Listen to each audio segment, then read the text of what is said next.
What up, world? This is the GoalNet recording live here from Chicago. We are way behind on videos due to the ongoing pandemic and the general lack of and intermittent ice time available. But hopefully, over the holidays, we'll definitely catch up on some videos. Did get an opportunity over the last 3 months to skate pretty heavily, so should be able to crank through some reviews and also present some of the new gear that'll be testing once we get back on the ice here in January.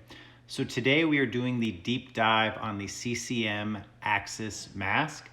I will also do a second follow-up video comparing this to the GFL Pro, and then a third video being a review. I have used every different iteration of the CCM mask, so this is one of the products I'm probably deepest qualified to talk about just because I've used them all.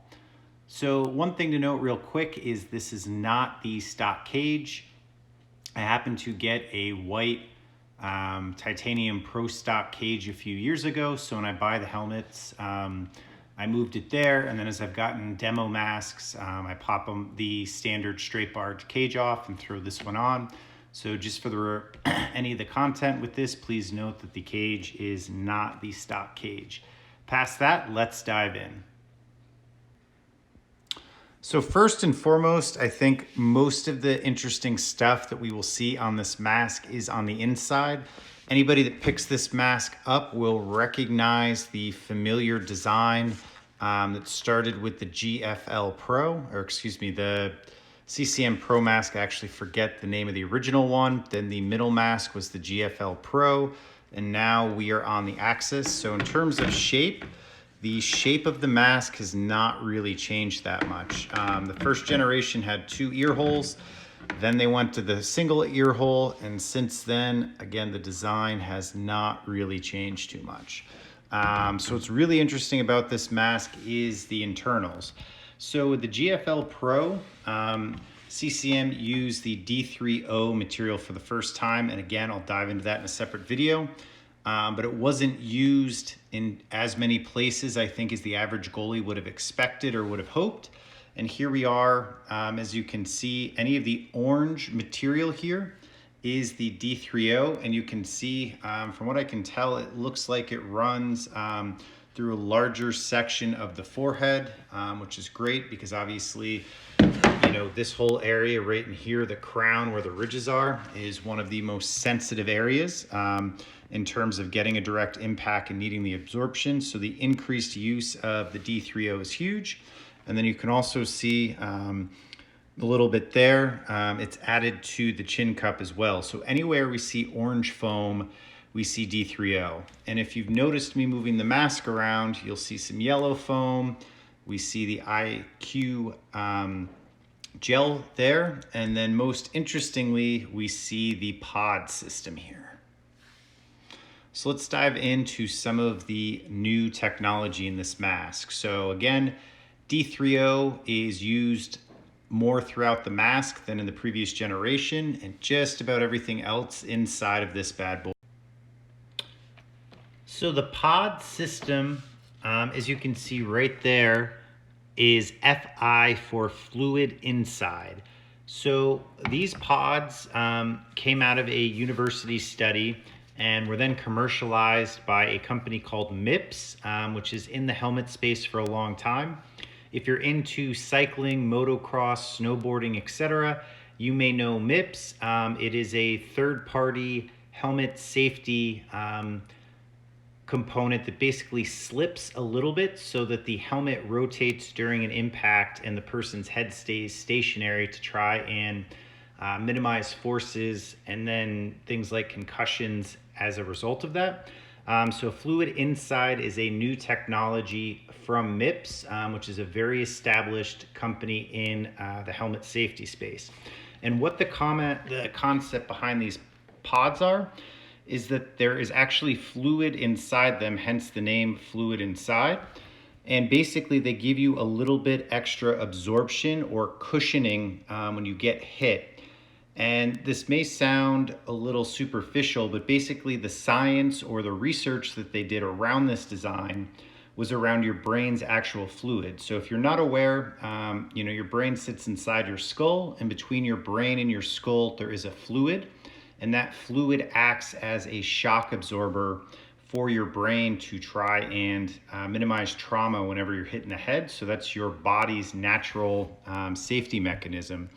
And these fluid pods are designed to be the same thing, so that they can absorb the same way that the fluid inside your skull would. So a little leery just in terms of explaining that well, because whenever it comes to safety, I am not a doctor, I am not a scientist, but I'm pretty fascinated with helmet safety. So I always just try and explain everything as best as I can, with also not trying to get too technical, just in case I ever misword anything, that'll lead anybody astray. But at a high level, again, these are supposed to act like your brain's own fluid, so that it provides additional cushion and safety. And as you can see, there are 6 of these pods strategically located in the front and the side of the mask.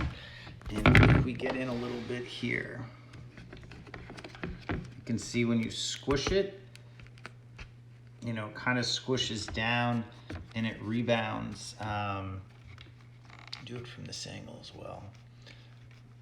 So again, I wish I had my own helmet test lab to test all of these features and really break down, what is marketing versus what is reality. But anytime I see a mask maker go through the energy of putting something new in there, I applaud them, because we're never going to make a better, safer mask unless we try new things. So I'm very proud and happy to see that CCM is taking the initiative to try and make a better, safer mask through the use of innovative materials. And I also think it's really important to point out as well that, like D3O, fluid inside is a third-party material that is validated in lots of other sports and applications. So I think that always, at least in my opinion, you're free to form your own. I always think that gives it a little bit more credit, knowing that it's used in a lot of places.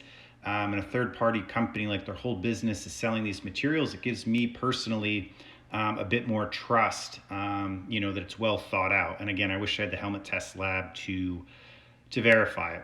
Moving through and speaking of materials, you'll see that the shell is a full composite shell, and it actually features the Sigmatex material, which is this wide weave designer composite material. I call it designer just in the sense that a company is creating this engineered Sigmatex that is designed to be used in specific applications. And then we see the new Axis branding. Anywhere we see this yellow foam, that is just the color of the foam that CCM picked. It's like a different density than the black foam, just so you have the correct type of foam where you need it inside the mask. That is not a D3O or fluid inside. And then one of the pieces here you see as well is the I cannot pronounce this, but the IQ Sean, eye cushion, basically, I think is how you're supposed to say that, but this gel. But this is something that is from the CCM player line of helmet that was ported over from the player helmet to the goalie. And this is really about comfort. You can see how soft that material is as well. And then one of the other things, the mask actually comes with both sweatbands, but this is a new style, not the classic terry cloth. It's like a mesh sweatband. It's got a nice, like dry fit Under Armour performance style material on the outside. So big fan of the new sweatband as well. So in summary, we've got D3O in the chin. We have the fluid inside, pods around, and then we have the increased use of D3O. Again, that is the orange material, which is a high impact foam that's used. And then we have CCM's eye cushion gel here in the top of the helmet. And then the Sigmatex liner, which is designed to be like a really light, stiff liner. And then you can see this is the large size helmet as well. And there's the new Axis branding. And again, on the front of this mask, this is the classic, CCM shape, which I think has been on the market for probably about, almost maybe 10 years now, if masks have a 3-year release cycle, and this is the third one coming in. And then this is the back plate as well.